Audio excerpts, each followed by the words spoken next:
로마서 8장 19절부터 25절까지 제가 받들어 봉독해 올립니다. 피조물이 고대하는 바는 하나님의 아들들이 나타나는 것이니 피조물이 허무한 데 굴복하는 것은 자기 뜻이 아니요 오직 굴복하게 하시는 이로 말미암음이라.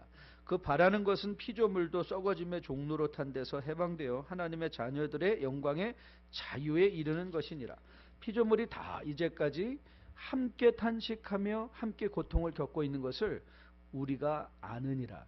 그뿐 아니라 또한 우리 곧 성령의 처음 익은 열매 받은 우리까지도 속으로 탄식하여 양자될 것 곧 우리 몸의 속량을 기다리느니라. 우리가 소망으로 구원을 얻었음에 보이는 소망이 소망이 아니니 보는 것을 누가 바라리요? 만일 우리가 보지 못하는 것을 바라면 참음으로 기다릴지니라. 아멘. 하나님의 말씀입니다. 우리는 지난 7주간 계속해서 로마서 8장에 머물면서 오늘 설교까지 포함해서 8번째 말씀을 강론해 오고 있는 중에 있습니다. 아직도 갈 길이 조금 더 많이 남았죠. 그만큼 로마서 8장은 굉장히 저는 개인적으로 로마서 전체 구성상 중요한 장이라고 생각을 합니다. 특별히 8장이 중요한 이유는 그리스도 밖에서 아무런 소망이 없던 죄인들이 그리스도 안에서 구원을 받고 구원받은 그 백성들이 들을 어떻게 성령이 도우시는가, 이 구원에 관한 너무나 중요한 교훈들을 8장에서 전해주고 있기 때문에 그렇습니다. 자, 우리 성경을 펴시고요. 8장 1절과 2절을 같이 한번 다시 봉독해 보도록 하겠습니다. 8장 1절 2절 같이 읽습니다. 시작. 그러므로 이제 그리스도 예수 안에 있는 자에게는 결코 정죄함이 없나니 이는 그리스도 예수 안에 있는 생명의 성령의 법이 죄와 사망의 법에서 너를 해방했다. 자, 로마서 8장은 그래서 우리가 죄로부터 해방된 존재다.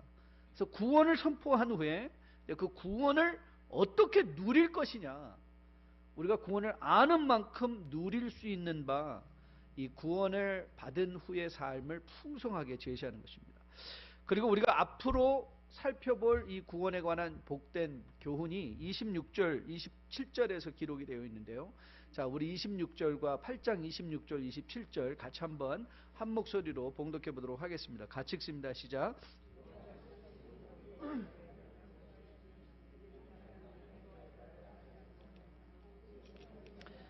탄식으로 우리를 위하여 친히 간구하시느니라. 마음을 살피시는 이가 성령의 생각을 아시나니 이는 성령이 하나님의 뜻대로 성도를 위하여 간구하시느니라.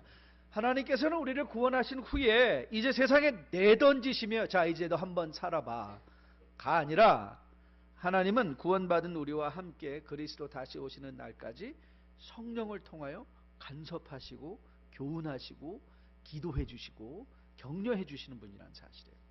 하나님이 우리와 함께하고 하나님의 안에, 우리가 하나님 안에 있고 하나님이 우리 안에 계시는 그런 놀라운 삶을 사는 것이 구원의 삶이라는 거예요. 그렇게 구원은 단지 무슨 교회 생활을 열심히 하거나 헌금과 섬김이라는 이런 책임뿐만 아니라 구원을 우리가 누려야만 하는 하나님의 선물인 거예요. 우리가 누려야 되는 하나님의 선물이고 하나님의 특권인 것을 보게 돼요. 우리가 하나님께 무엇을 드리고 우리가 무엇을 섬긴다면 그런 행위를 통하여 구원을 얻고자 함이 아니요, 받은 구원이 우리와 함께 하시며 오늘도 우리를 교훈하시며 우리를 격려하시며 우리를 인도하시며 우리를 위하여 기도해 주시는 그 하나님이 너무 감사해서 드리는 것일 뿐이지, 그것을 통하여 우리가 하나님께 뭔가 얻어내거나 그걸 통하여 우리가 구원을 쟁취하는 것이 아니라는 것이에요. 그래서 늘 반복적으로 말씀드리는 것처럼 성공적인 신앙생활을 감당하기 원한다면 우리가 필히 알아야 되는 것이 구원이에요. 구원. 그래서 우리가 받은 구원에 대해서 지금까지 계속 깊이 생각해 보고 있는 중에 있고, 오늘 우리가 특별히 집중해서 묵상하려는 것은 22절 말씀이에요. 22절인데요. 자, 22절 한번 읽어볼까요? 시작. 피조물이 다 이제까지 함께 탄식하며 함께 고통 겪고 있는 것을 우리가 아느니라. 우리가 아느니라. 그래서 우리가 오늘 집중하려는 건 사실 이 우리가 안다라는 거예요. 이 안다, 우리가 안다는 것은 22절에만 국한되는 것이 아니에요. 이 전체 18절부터 25절까지의 전체 말씀을 사실 우리가 안다라고 고백하고 있는 것과 다름이 없거든요. 저는 구원과 관련해서 구원을 결론적으로 구원은 알게 된 것이고 알고 있는 중에 있는 것이며 알게 될 것이라고 저는 믿어요. 그게 구원이에요. 구원은 알게 된 것이고 이전에 모르던 것을 알게 된 것이고 그리고 구원은 계속해서 알아가는 것이고 그리고 구원은 알게 될 것이라는 거예요. 이게 구원이에요. 구원과 아는 것. 구원을 생명에 비유하며 성장을 많이 이야기를 하죠. 그렇죠. 구원은 생명에 거듭나니까 우리가 자라가야 된다. 그럼 여러분 우리가 어느 부분에서 자라가는 것일까요? 우리가 구원을 통하여 성장한다 하면 우리가 성장한다는 것에 성장을 어떻게 가늠해요? 우리가 아는 것에 있어서 가늠하는 거예요. 그러니까 구원을 받고 성장한다라는 것은 아는 것에 성장하는 것이에요. 그래서 우리가 안다는 것을 우리가 깊이 이해할 때 비로소 우리는 받은 구원의 의미를 분명하게 깨달을 수 있게 된다고 저는 믿습니다. 그렇기에 우리가 주 안에서 성장한다는 것 생물학적인 차원의 성장이 아니라 이 아는 것의 차원의 성장인 것을 보게 돼요. 우리가 신앙생활을 더하면 더할수록 나의 지식이 내가 아는 것이 어제와 달라야 돼요. 작년과 올해가 달라야 돼요. 하나님의 말씀에 대한 교회에 대한 예배에 대한 기도에 대한 인식이 어제와 오늘이 다르고 작년과 올해가 달라요. 왜냐하면 우리가 주 안에서 성장하는 영역은 주 안에서 아는 것에 대한 성장인 것을 성경은 말하고 있기 때문에 그렇습니다. 저는 지난 목회 30년 동안의 삶을 돌아보며 제가 가장 큰 경각심을 가지고 저 자신을 돌아보는 것 중에 하나가 뭐냐면 예전의 경험을 가지고 오늘 반복하지 말자는 것입니다. 그건 성장이 아닙니다. 첫 해의 경험을 계속 반복하는 것. 여러분 시작할 때 실수하는 것 그거는 시도의 열매이기 때문에 아름다운 것입니다. 그러나 계속해서 실수를 반복한다면 그건 아름답지 않습니다. 절대 아름답지 않습니다. 목회 연수가 늘어가는데 마치 어른 아이처럼 몸은 어른인데 정신은 아직도 아이의 정신을 가지고 있는 것처럼 목회 초년기에 경험을 무한 반복하고 혹시 반복하여 실수하고 있는 것은 아닌지 저는 늘 자신을 돌아봅니다. 여러분 성장하지 않는 자녀를 바라보는 것 부모의 큰 아픔이 아닐 수 없습니다. 목회자로서 성도를 바라보며 또 갖고 있는 마음의 두려움입니다. 구원을 받고 횟수는 더해져 가는데 교회 출석은 오래되어져 가는 것 같은데 늘 남의 지식에 의지하고 어제도 몰랐던 성경을 오늘도 모르고 내일도 모를 것이고 우리가 늘 반복해서 읽은 것이 창세기뿐이라면 그건 하나님의 아픔이에요. 왜냐하면 우리가 성장하지 못하고 있기 때문에 그래요. 저는 이런 관점에서 오늘 말씀이 우리에게 큰 교훈이 그리고 도전이 된다고 생각합니다. 우리가 받은 은혜로 받은 구원을 어떻게 스스로 가늠하며 판단하며 또 어떻게 잘할 수 있는가의 기준을 제시하고 있기 때문에 그랬어요. 그래서 저는 여러분과 저가 오늘 말씀 앞에 우리 자신을 다시 한번 정직하게 내어놓고 과연 우리는 하나님이 의도하신 바 주 안에서 정말 쑥쑥 잘 자라고 있는가? 하나님이 의도하신 바 그 영적인 성숙과 성장을 이루어가고 있는가? 한번 다시 진지하게 돌아보는 오늘 이 말씀 시간 되었으면 참 좋겠습니다. 그래서 저는 오늘 구원의 성숙과 성장이 이 아는 것과 관련되어 있다는 것을 생각하며 이 아는 것과 관련돼서 세 가지 질문을 던질 거예요. 세 가지 질문. 첫째는 도대체 안다는 것의 의미가 뭐냐는 거예요. What does it mean that we know? What does it mean? 우리가 안다는 게 도대체 무슨 뜻이냐. 두 번째는 그러면 무엇을 알아야 되느냐. What must we know? 도대체 뭘 알아야 되는 거냐. 뭘 알아야 성장하는 것이냐. 세 번째 우리가 더 던질 질문은 그럼 어떻게 알 것이냐? How do we know? How do we know? So what does it mean to know? What must we know? How do we know? 안다는 게 뭐냐? 무엇을 알아야 되느냐? 어떻게 할 것이냐? 이 세 가지 질문을 우리가 한번 확인해 보려고 합니다. 자, 여러분 각 언어마다 언어의 특징적으로 자세히 설명되거나 혹은 안 되는 것이 있습니다. 예를 들면 영어에는 이 뜨겁다라는 말이 있죠. hot. 그런데 그것이 영어에는 뜨겁다라는 것과 맵다라는 것이 구분이 안 되죠. 그렇죠? 그래서 뜨거운 것도 hot이고 이 매운 것도 hot이에요. 그렇죠? 왜냐하면 언어가 거기에 제한이 되어 있어요. 일본말도 이런 경우가 있습니다. 일본말에 이 맵다라는 말이 카라이라는 말이거든요. 매울 신자를 쓰는데 매울 신자. 그래서 우리 어르신들이 이거 칼칼하네. 그게 혹시 일본말을 잘못하는 게 아닌가요? 일본말로 맵다라는 말이 카라이란 말이에요. 근데 일본말에 짜다는 말이 무슨 뜻입니까? 짜다는 말은 시다카라예요. 시다카라. 근데 이 시다라는 말은 앞에 무슨 자가 붙냐면 이 소금 염자가 붙어요. 염전할 때 소금 염. 그러니까 짜다는 말을 일본 사람들은 어떻게 표현하는가 하면 염신이라고 해요. 염신. 매울 신자를 듣는 거예요. 염신. 이 사람들은 맵다는 말의 의미를 잘 모르는 거예요. 명어는 뜨겁다는 말의 의미를 뜨겁고 매운 거를 잘 구분을 못해요. 일본 사람들은 짠 것과 매운 거를 잘 구분을 못하는 거예요. 그러니까 그게 이제 헷갈려서 상황에 따라 사용되는 것이죠. 근데 여러분 우리가 한국말로 안다 그러면 그냥 다 아는 거예요. 그렇죠? 안다. 근데 헬라말은 이 아는 것을 구분을 해요. 안다는 것을 구분해요. 이 안다라는 단어가 두 가지 다른 단어가 있어요. 하나는 오이다라는 단어가 있고 또 하나는 기노스코라는 단어가 있어요. 기노스카라는 단어. 제가 한 가지 예를 들어볼게요. 제가 요한복음 8장 55절을 한번 읽어드릴게요. 잘 들어보세요. 혹시 찾으실 분은 찾으셔도 재밌습니다. 한번 찾으셔도 좋아요. 요한복음 8장 55절인데요. 이런 구절입니다.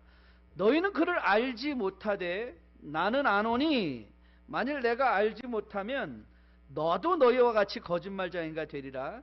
나는 그를 알고 또 그의 말씀을 지킨다. 이렇게 나와 있어요. 그런데 이 말을 헬라어로 보면 우리 한국말은 너희는 그를 알지 못하고 나는 알고 내가 알지 못하면 너도 이렇게 되어 있는데요. 단어가 다르게 사용되어 있었어요. 이렇게 있는데 너희가 그를 알지 거기는 기노스코라는 단어가 써 있어요. 너희가 그를 알지 못하되 나는 아노니 여기는 오이다라는 단어가 써 있어요. 내가 알지 못한다 하면 여기도 오이다라는 단어 나도 너희같이 거짓말쟁이가 되리라. 나는 그를 알고 오이다란 말이에요. 또 그 말씀을 지킨다. 그래서 주님이 당신이 하나님을 안다고 할 때는 오이다라는 단어를 계속 사용했는데 백성들이 성도들이 이 제자들이 하나님을 안다 너는 그들을 알지 못한다 할 때는 기노스코라는 단어를 썼어요. 요한복음 13장 7절에도 이런 단어가 이런 문장이 써 있습니다. 이렇게 돼 있어요. 예수께서 대답하여 이르시되 내가 하는 것을 내가 지금은 알지 못하나 그 이후에는 알리라 그래요. 근데 우리 한국말에는 안다 이렇게 똑같이 사용되어 있는데 영어도 마찬가지예요. no 이렇게 되어 있는데요. 이 두 가지 다른 단어예요.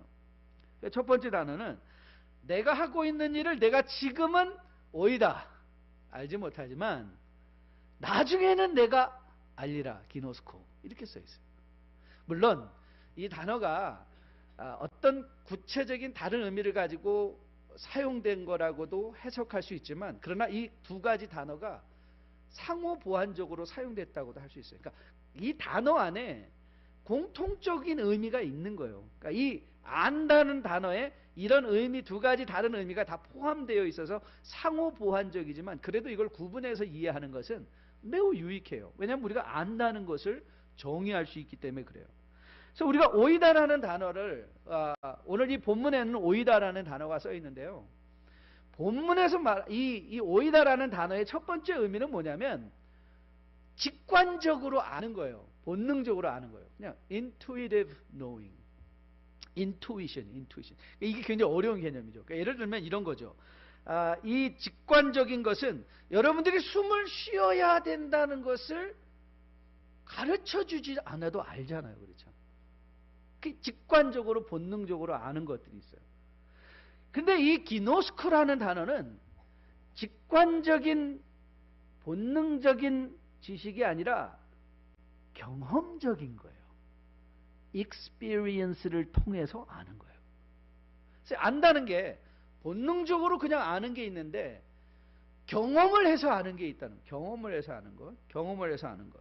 저는 이 두 가지가 굉장히 좋은 안다는 것을 성경이 우리에게 요청하고 있는 구원에 있어서 성숙해가는 것에 있어서의 아는 것을 잘 설명해 준다고 생각해요. 여러분, 우리가 구원을 받으면 우리는 본능적으로 아는 게 있어요. 그게 뭐냐면 하나님이 무섭고 좋고 하나님이 두렵고 떨린 것을 알게 돼요. 그냥 하나님의 임재를 그냥 알아요. 그래서 하나님을 우리가 설명하고 싶은데, 여러분 그렇지 않아요? 전도할 때 하나님을 설명하고 싶은데 설명이 안 돼요. 그러니까 믿으라니까 이렇게 말할 때가 얼마나 많아요. 답답하니까. 나는 아는 거예요. 그렇죠? 구원이 하는 일이 그거예요. 구원이 생명의 감각이 열어져서 설명해 주지 않아도 하나님이 내 안에 계심을 뭐예요? 아는 거예요. 하나님이 내 안에 계심을 알아요. 여러분, 요즘 한국과 세계를 어우르며 제일 뜨는 K-팝 가수들이 있어요. 누군지 아세요? 방탄소년단이에요. 방탄소년단. 이 친구들 대단하더라고요. 이 7인조 보이그룹인데요. 지금 뭐 미국 그 빌보드 차트 앨범에 세계 앨범에 지금 18주 동안 18주 연속 1등 하고 있는데요. RME, 슈가, 진, 제이홉, 지민, 비. 정국이 얘네들만 TV쇼에 나와서 인터뷰하는데 어떻게 그렇게 당당하게 한국말도 잘하고? 한국말로 노래해요, 얘네들은. 한국말로 노래하면 미국 애들이 막 따라해요. 한국말로 따라하고. 또 영어도 얼마나 잘하는지 모르겠어요.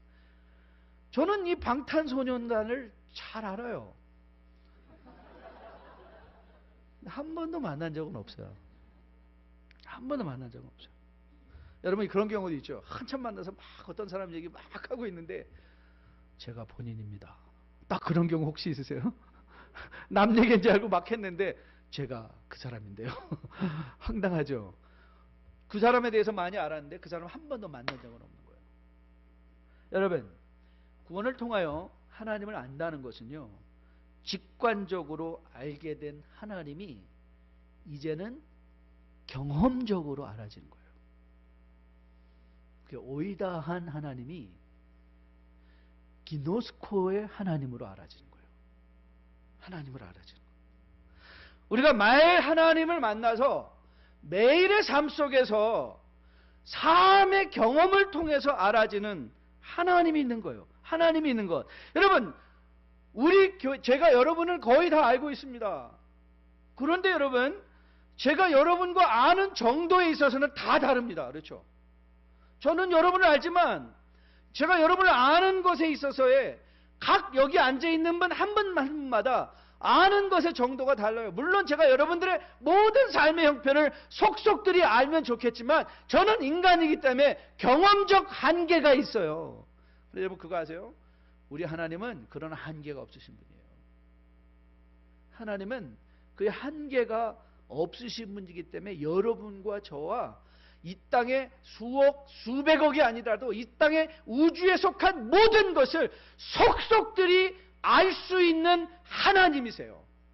그래서 그 하나님과 경험을 하는데 우리의 문제는 나는 그 하나님을 알고 있는 거예요. 여러분, 여러분이 알고 계신 하나님은 어떤 분인가요? 혹이라도 30년 전의 하나님은 아닌가요? 여러분이 얘기하는 하나님은 어떤 하나님인가요? 20년 전의 하나님은 아닌가요?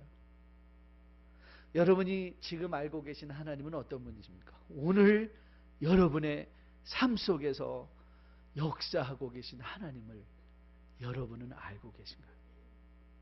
저는 여러분과 저가 구원을 통하여 하나님을 직관적으로 알 뿐만 아니라 경험적으로 승화된, 그래서 하나님을 알되 하나님에 대하여 아는 것, not knowing about God, but knowing God.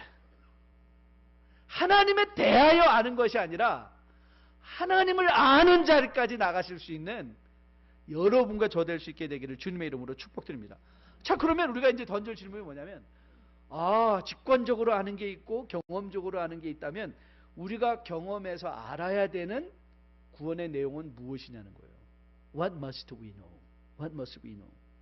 저는 오늘 본문을 보면 구원에 대해서 바울이 세 가지를 얘기하고 있다고 생각해요. 첫째는 약속이에요. promise. 두 번째는 소망이에요. 세 번째는 세상이에요.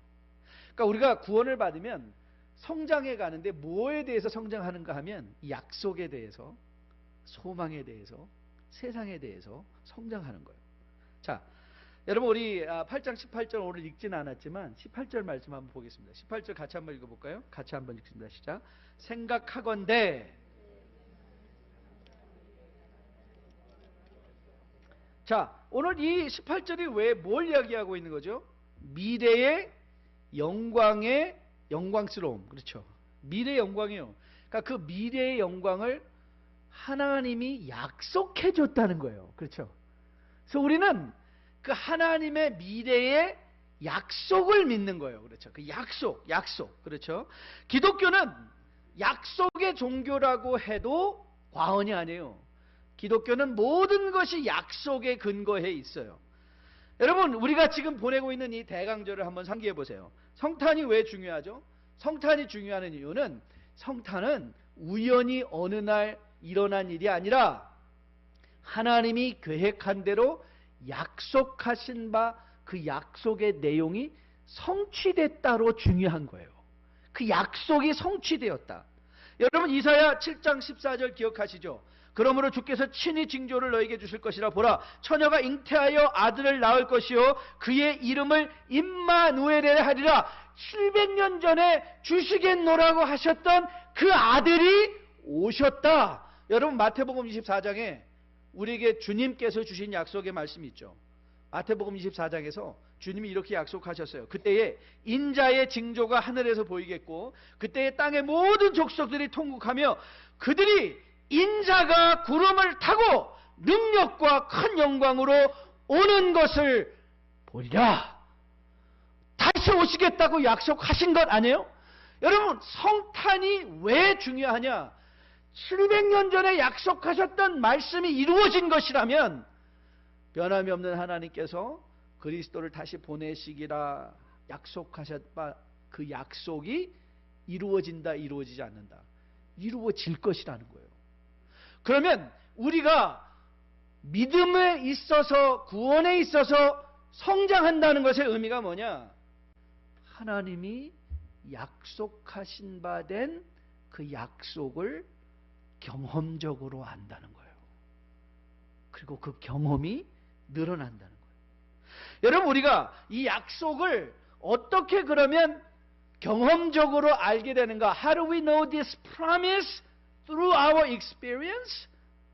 I trust. 신뢰하는 거예요. 신뢰하는 거예요. 신뢰. 여러분 히브리서 기자가 그렇게 말했죠. 믿음은 바라는 것들의 실상이요 보이지 않는 것들의 증거니 선진들이 이로써 증거를 얻었느니라. 보이지 않는 것, 이게 약속이에요. 약속은 보이지 않아요. 하지만 그 약속을 실현된 것처럼 믿고 그 증거를 매일의 삶에 갖고 있기 때문에 그 하나님을 약속이 이제는 기노스코적인 경험적으로 체험되어서 알아진.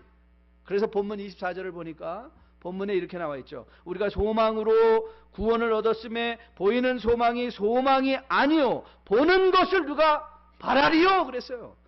약속을 믿는 것, 약속에 대한 신뢰, 이것이 우리가 성장하고 자라야 될 구원의 영역인 거예요.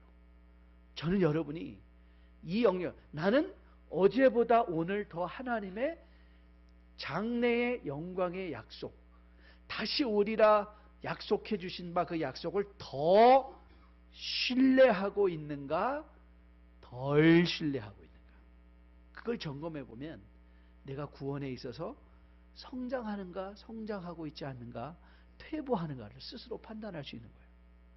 저는 여러분과 저가 이 하나님을 알 때 한 약속에 신실하신 하나님을, 그 약속을 더욱더 신뢰함으로 받은 바 증거가 풍성하여 그 약속을 경험적으로 미래에 이루어질 그 약속을 더 신뢰하며 주님과 동행하며 살아낼 수 있는 주의 백성으로 세워줄 수 있게 되기를 주님의 이름으로 축복드립니다. 여러분, 구원을 받았다는 건 그렇게 해요. 하나님의 약속을 아는 것이에요. 그리고 그 약속을 신뢰하는 것이라면 그 약속을 신뢰하는 자에게 주어지는 게 소망이에요. hope. 그래서 소망은요, 소망은 우리를 견디게 하는 힘이고요, 기다리게 하는 힘이죠. 자, 25절 말씀이에요. 25절 같이 읽습니다. 시작. 만일 우리가 보지 못하는 것을 바라면 참음으로 기다린다는 거예요. 이 참음으로 기다린다는 말의 의미가 소망이에요. 자, 우리가 어떻게 그러면 소망적으로 하나님을 아는가? 어떻게 소망적으로 하나님을 알게 돼요? 참아야 돼요. 참아야 돼요. 참는 것을 연습해야 돼요. 인내하는 것을 연습해야 돼요. 인내는 여러분, 그런데 갈등을 전제로 해요. 우리가 살아가는 이 세상에 갈등해야 될 일들이 많이 있습니다. 하지만 약속을 통하여 믿는 자들을 결단코 내치지 아니하시고 세상 끝날까지 함께 해주시겠나라고 약속해 주신 그 하나님을 안다면 우리는 뭐해요? 참아요. 우리는 견뎌요.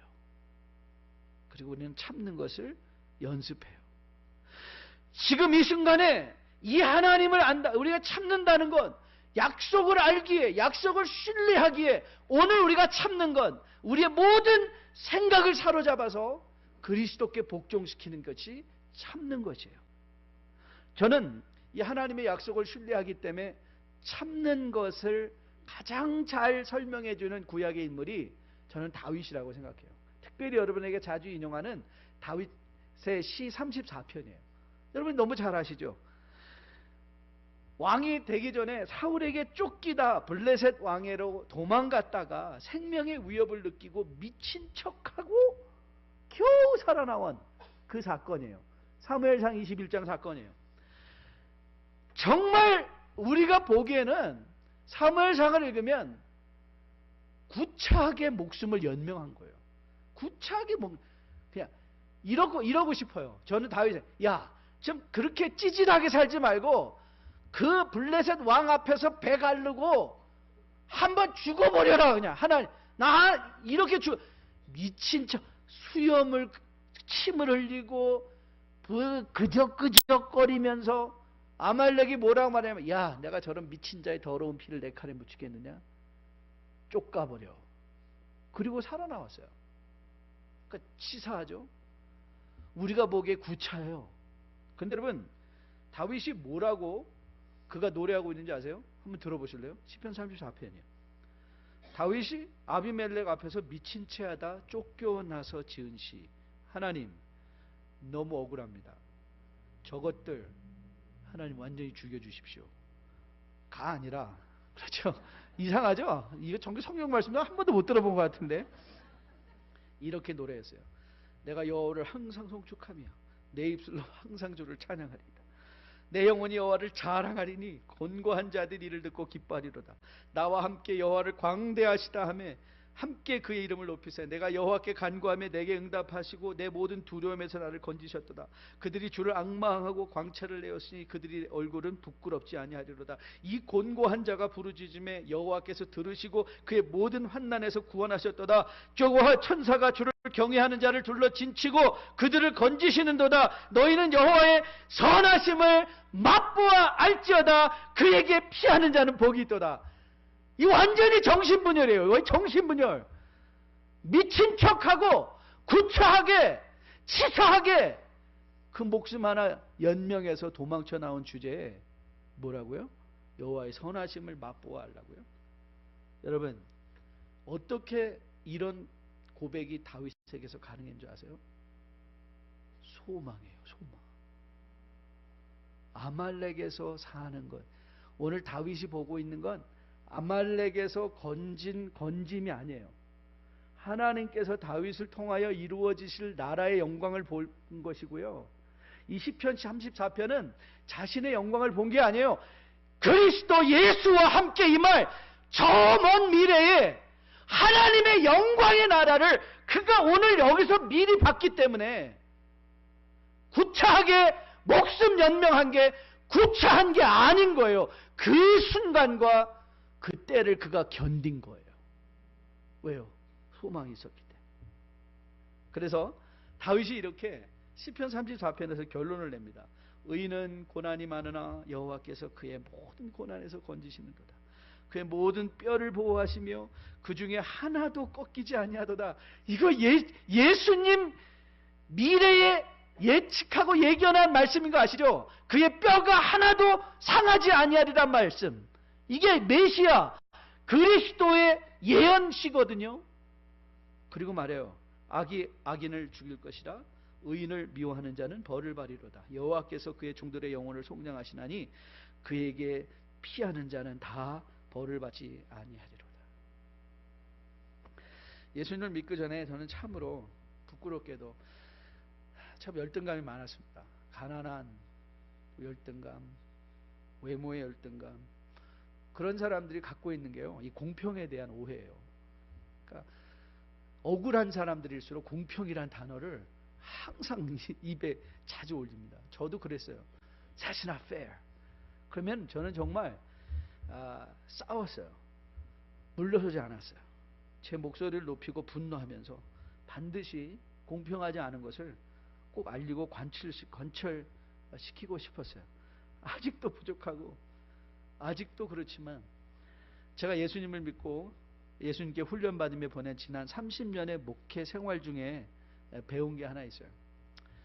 아직도 좀 안 됩니다. 왜냐하면 이제는 여러 군데서 화내지 않고 우리 아내한테만 화내니까 너무 미안하죠. 제가 배운 거는요, 어떤 상황에서도 절대 화내지 말라는 거예요. 절대 화내지 말라. 목소리 높이지 말라는 거예요. 지금 마음에 화라산 같은 감정이 복받쳐 올라서 폭발하고 싶을 때도 폭발시키지 말라는 거예요. 왜요? 인간이 정의를 세우면 사람들은 반드시 복수하고 싶어요. 그런데 하나님이 정의를 세우시면 회복이 일어나요. 그래서 하나님의 정의가 세워져야 돼요. 하나님의 공의가 세워져야 돼요. 그래서 신앙생활은 하나님의 공의가 세워지기를 참고 기다리는 게 신앙생활이에요. 그러니까 우리가 신앙생활에 성숙하고 성장한다는 것은 얼마나 많이 참고 얼마나 많이 기다리고 생각나는 대로 입으로 분노를 쏟아내는 것이 아니라 기다리는 거예요. 참는 거예요. 여러분, 저는 여러분과 저가 이 참는 영역에서 하나님의 약속을 신뢰하기에 하나님의 공의는 반드시 세워져. 그래서 기다릴 줄 아는 여러분과 저 될 수 있게 되기를 주님의 이름으로 축복드립니다. 마지막으로 우리가 알아야 되는 건요, 세상이에요. 세상. 우리가 이 세상과 관련되어서는 우리가 지난주에 자세히 살펴본 내용이에요. 세상은 결코 중립적인 곳이 아니라고 그랬죠. 세상은 썩어짐의 종로로 타는 곳이에요. 그 세상 또한 하나님의 영원한 회복을 기다리고 있는 곳이에요. 자, 22절 23절이에요. 같이 한번 읽어볼게요. 시작. 피조물이 다 이제까지 함께 탄식하며 함께 고통을 겪고 있는 것을 우리가 아느니라. 그뿐 아니라 또한 우리 곧 성령의 처음 익은 열매를 받은 우리까지도 속으로 탄식하며 양자될 것, 곧 우리 몸의 속량을 기다린다. 여러분, 이게 현실이에요. 이게 우리가 몸담고 살아가는 세상의 현실이에요. 지금 요즘 한국교회, 아니 이민교회도 마찬가지예요. 이 가나안 성도가 계속 증가 추세라고 그랬죠. 가나안 성도, 안 나가 성도들이에요. 그들의 변명을 들어보면 이해가 돼요. 그들은 이렇게 변명을 해요. 기독교가 아니라 이건 개독교입니다. 그래요. 기독교 아니라 개독교 맞아요. 목사들 타락해다. 맞습니다. 목사들 요즘 추접한 일 엄청 많이 합니다. 성적 스캔들에, 물질적인 스캔들에, 명예욕에 잡혀가지고 정말 저도 목사지만 부끄럽습니다. 성도들이요, 더 지독하게 세상적이라고 욕먹습니다. 교회가 변질됐다고 합니다. 그런데 여러분, 교회가 변질되지 않은 적이 기독교 역사상 한 번이라도 있었나요? 예수님의 제자들 가운데는 가룟 유다가 있었던 거 여러분 기억하시죠? 초대교회의 그 부흥의 역사 속에 아나니아와 삽비라 있었던 거 여러분 기억하시죠? 여러분, 고린도 교회 성도들끼리 송사하고 고소하고 고발하고 근친상간에 그 교만에 파당해졌던 고린도 교회 있던 거 여러분 기억하시죠? 우리 교회 요번 달력 보니까 처음에 딱 나온 교회가 에베소 교회더라고요. 처음 사랑을 잃어버린 에베소 교회. 여러분 기억하십니까? 여러분 기독교 역사 중에 이런 타락한 목사, 타락한 목자, 성경 신약 성경에도 하나도 감추지 않습니다. 세상을 사랑하여 떠났던 데마가 있었고요. 옳게 믿었다 시작했던 니골라당의 그 처참한 이단도 교회 안에서 나왔고요. 우리는 주님이 주신 말씀을 잘 이해 못하는 것 같아요. 세상의 현실. 세상의 현실을 주님은 이렇게 얘기했어요. 마태복음 13장인데요. 예수께서 그들 앞에 또 비유를 들어 이르시되 천국은 좋은 씨를 제 밭에 뿌린 사람과 같으니. 그러니까 지금 뭐예요? 하나님은 지금 좋은 씨를 어디다 뿌려두셨어요? 당신 밭에 뿌려두셨어요. 그 교회라고 하셨어요. 하나님이 좋은 씨를 뿌렸어요. 자, 그런데 13장 26절입니다. 싹이 나고 결실할 때 가라지도 보이거늘 집주인의 종들이 와서 말하되 주여 밭에 좋은 씨를 뿌리지 아니하였나이까? 그런데 가라지가 어디서 생겼나이까? 주인이 이르되 원수가 이렇게 하였구나. 종들이 말하되 그러면 우리가 가서 이것을 뽑기를 원하시나이까? 주인이 이르되 가만두라. 가라지를 뽑다가 곡식까지 뽑을까 염려하노라. 둘 다 추수 때까지 함께 자라게 두라. 추수 때에 내가 추수꾼들에게 말하기를 가라지는 먼저 거두어 불사르게 단으로 묶고 곡식은 모아 내 곡간에 넣으리라 그랬어요. 여러분 재밌는 게 뭔지 아세요? 이 가라지와 그 알곡은요 처음에 나오면 구분이 잘 안 돼요. 그래서 이렇게 말하는 거예요. 싹이 나고 결실할 때에 가라지가 보이기 시작하는 거예요. 결실할 때. 그러니까 여러분 이 교회는요 주님이 다시 오시는 날이 가까우면 가까울수록 교회 안에 뭐가 더 안 보여요? 가라지들이 더 많이 보여요.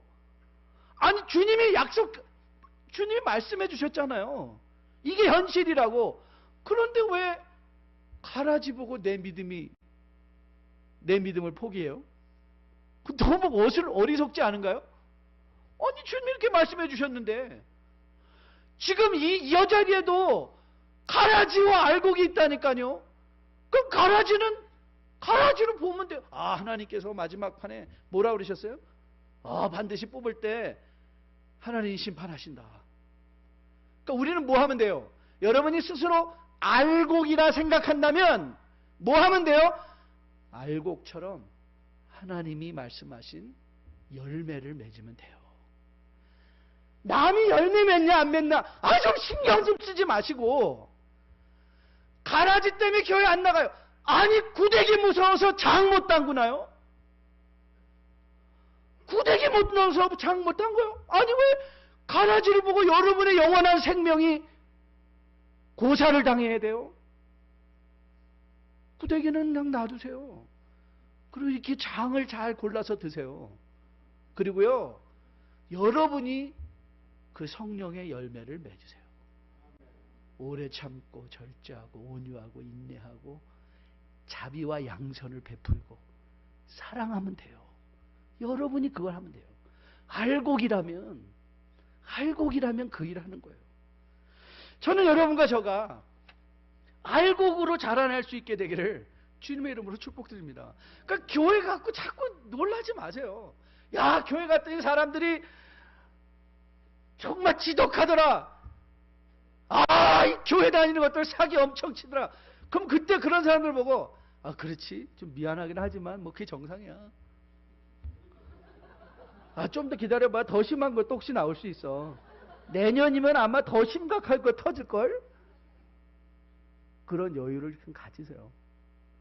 그리고 그렇게 얘기해 주세요. 그런데 그런 거 보고 네가 안 믿으면 그건 너만 손해야.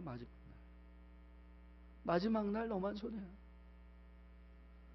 그것 때문에 내가 사랑을 포기하면 마지막 날 너만 손해야. 그것 때문에 내가 지금 인내하지 못하면 마지막 날이 너만 손해야. 주님께서 알곡과 가라지를 가르실 때 가라지는 분명히 불살라 버리실 것이고 알곡은 분명히 하나님의 곳간에 채우시고 그 알곡을 하나님께서 귀히 여기실 거야.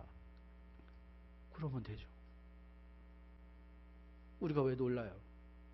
그래서 구원에 대해서 성장한다는 것은 세상을 아는 것에서 성장하는 거예요. 그래서 이제는 뭐 놀랬다고 뒤에서 수근수근거리고 그러지 마세요. 그냥 바깥으로 얘기하세요. 아, 글쎄 말이야, 요즘 이런 알곡이 유행이네. 이런 가라지도 유행한대 앞으로. 그리고 그냥 넘기세요.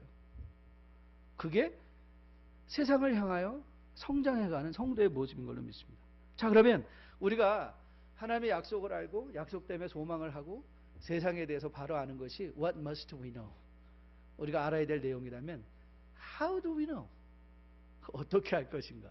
마지막 질문이잖아요. How do we know? 자, 오이다라는 것은 직관적으로 본능적으로 아는 거라고 그랬어요. 기노스코는 experiential knowing, 경험적으로 아는 거예요. 그러면 그냥 나오죠. 그냥 나오죠. 예. 우리가 알아야 되는 어떻게 아는가? 시도해봐서 알아야 돼요. 시도해봐서 아는 거예요. There's no better way. There's no other way. You must try. 하나님의 약속을 여러분의 삶에서 시도해 보셔야 돼요. 그래서 아는 거예요. 제가 책을 읽는데 이런 글귀가 나왔어요. 모든 사람은 성공을 사랑하지만 진짜 성공하는 사람은 과정을 사랑하는 사람입니다. 그래서 맞는 말이더라고요. 모든 사람은 성공을 사랑한대요. 그래요. 모든 사람은 악기를 봐도 악기를 멋지게 연주하는 걸 좋아해요. 그런데 정말 악기를 멋지게 연주하는 사람은 결국 누구죠? 연습하는 사람이에요. 그걸 자꾸 하루에 시도하는 사람이 결국 악기를 잘. 그러니까 성공하는 사람은, 이 성공을 못하는 사람은 맨날 남의 성공만 얘기하고 있고요. 성공하는 사람은 내가 할 수 있는 일을 오늘 연습하는 사람이에요. 그래서 성공을 쌓아가는 사람들이에요. 믿음도 마찬가지예요. 여러분, 어떻게 알 수 있냐고요? 어떻게 주님의 약속을, 어떻게 주님의 소망을, 어떻게 세상을 알 수 있느냐고요? 하나님이 말씀해 주신 것을 try, apply, 적용하고 시도하며 살아가는 거예요. 말씀이 우리를 아무리 불편하게 해도 정말 내가 옳은 것처럼 여겨지는데, 근데 말씀이 아니야, 가만히 있어, be silent. 하면 뭐 하는 거예요?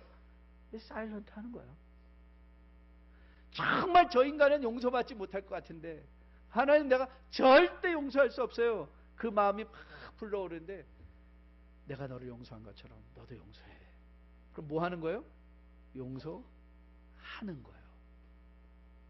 너무 힘들고 두려워서 가고 싶지 않은 길인데, 아, 이거 포기하면 손해볼 게 너무 많은 것 같은데 하나님께서 야, 가봐, 포기해봐.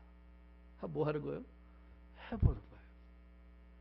그게 뭐 하는 거예요? 하나님을 아는 거예요. 하나님을 아는 거. 찰스 먼거라는 사람이 있는데요. 이 찰스 먼거가 아주 유명한 사람이에요. 워런 버핏 아시죠? 그 주식의 귀재라는 분. 이분의 정신적 스승이에요. 이 사람이 그 책에서 흥미로운 스토리 하나를 소개해요.